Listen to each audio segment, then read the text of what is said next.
Good evening, YouTube, and welcome to a new video, a new topic, and a new read. Today I am talking about what to play when you run out of ideas. It can be hard coming up with fresh ideas all the time when you're soloing, and I think it's important to know what to do when you feel like you're running out. When in reality, you never run out. There's always something you can play. So I wanted to talk about some things you can do to expand the vocabulary you currently have and bring a little bit more depth to what you already play. So I'm going to play a few things for you, and you know what, let me back up a little bit. I took a lesson with the great trombonist and teacher Hal Crook when I studied at Berklee, and he talked about your playing divided into three categories. One is is called like through composed improvisation, which is, it's like the playing that Charlie Parker does. You're playing vocabulary, you're playing lots of eighth notes, and you're carving out lines and making it work with the harmony. You might play little sequences like the and like all sorts of, scale patterns and things like that. But it's largely just through composed, and what that means is it's just kind of stream of consciousness, and you're going along. And the second type of improvisation Hal was talking about is more of a motivic improvisation, and that is where you take a little idea and you work on it and you change it slightly and you adapt it as the music is changing with you, and you really squeeze a lot of material out of that. And that is a very different approach than a more through composed approach to music. And the final style of improvisation, or kind of area of improvisation Hal talked with me about, was this idea of playing in contrast. So if you've been playing a lot of fast notes, if you've been playing long phrases, maybe try playing short phrases and slower figures. So with those three areas in mind, I kind of want to dive more into the motivic development area, since I feel like that is a weakness in a lot of players that I hear these days. And it was a huge weakness in mine for a long time. When we're in college or when we're in high school, we just want to transcribe the solos we like and learn and steal that vocabulary and put it into our own.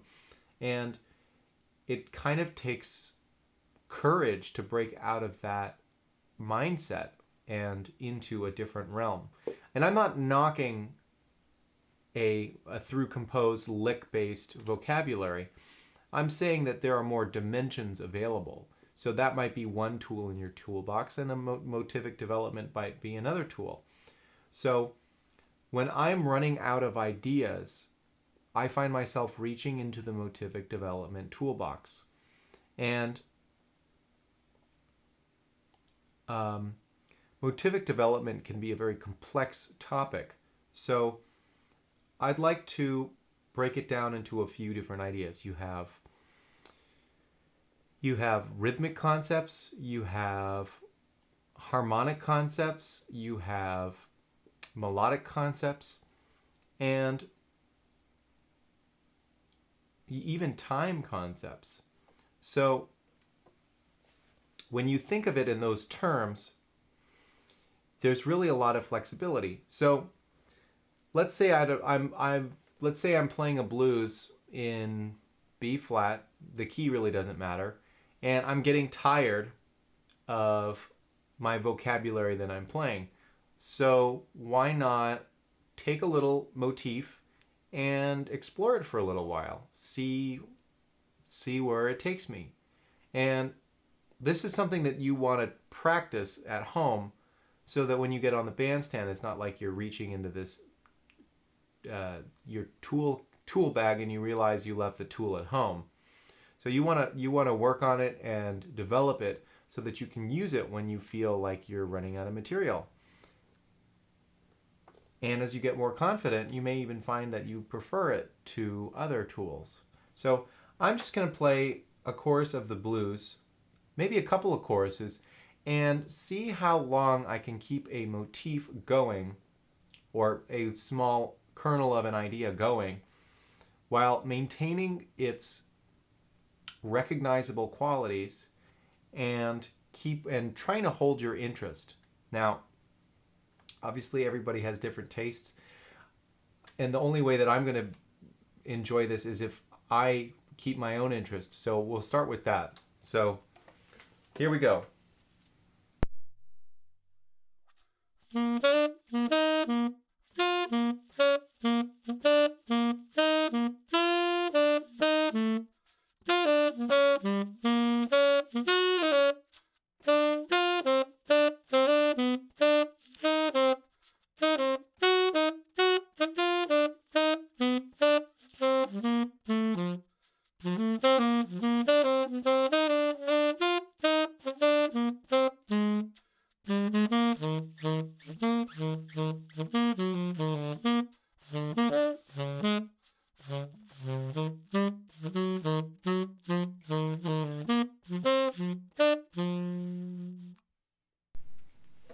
So my motif was the beta, and I could have played simpler. So let me try playing it again while maintaining a very, very simple idea. Okay, so here we go. One more time.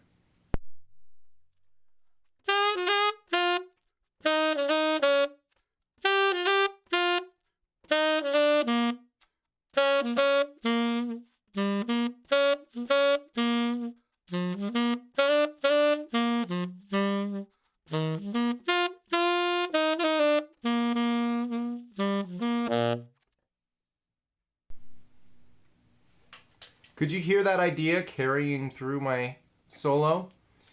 It gives me something to think about that's not anything to do with the changes. I'm keeping my focus on that cohesive quality of a motif. And there are many things you can do to carry on a motif. And as I described, you have a rhythmic motif, you might have a harmonic motif where you're playing like the same kind of chord sound on everything. Like for example, on a blues, if you put a sharp 11 on every chord, that's some kind of ear candy that people, oh, that sounds similar every chorus or every bar, however you use it. And then you have melodic motifs. I like to experiment with mostly rhythmic and melodic motifs. So, and I find that usually you'll find that your motif has rhythmic and melodic characteristics. So you might keep the rhythm the same, but change the melody, or you might keep the melody the same, but change the rhythm.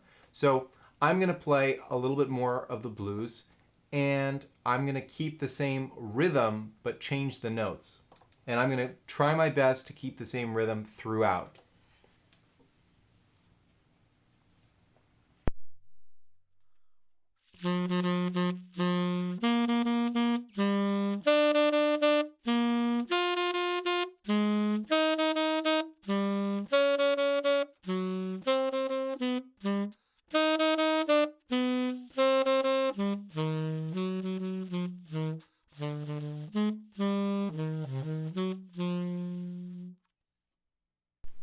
Did you hear that go all the way through? It's a really good practice because it takes your mind out of the vocabulary that you're familiar with and it converts it into just taking an idea and manipulating it.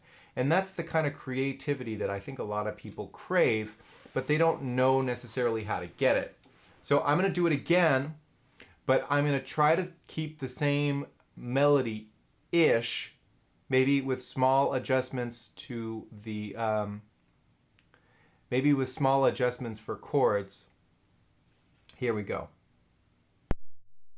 Oh, and I'm going to I'm going to adjust the rhythm.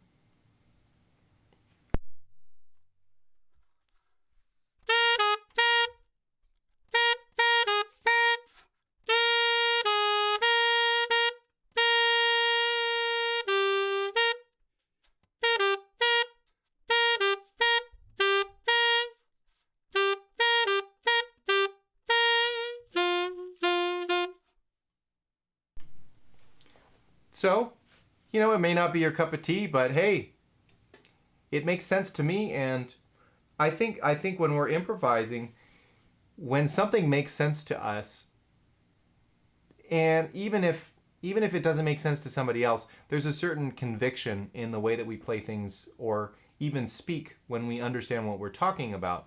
And that can lead people to, rather than saying, oh, he's just saying nonsense, to what it may lead people to wonder, oh, he's probably saying something important and I just don't understand it. So your attitude when you're playing things like this is very important. So I think that's about it for today. If you have any ideas or you'd like to add anything to this topic, please let me know. So I hope this helped. It really helps me because it's so easy to get caught up in this I need to have things to play. I need to have like this super killing lick ready. It's my bring in the big guns moment, and I need to play great. But playing great is being willing to sound bad and just being honest in the moment. So being raw and vulnerable can sometimes make you sound better than actually having a polished lick. There's something more interesting about playing raw. So thank you for watching. If you got any value out of this, please like and subscribe. And fun fact, I am at 99 subscribers right now. So if you want to be lucky number 100, I will, in honor of that, I will play the lick in my next video. So please subscribe if you get value out of this, and if you have any ideas about some things that I could talk about in upcoming videos, please let me know in the comments. Thank you for your time, and I will see you next time. Have a good night. Bye.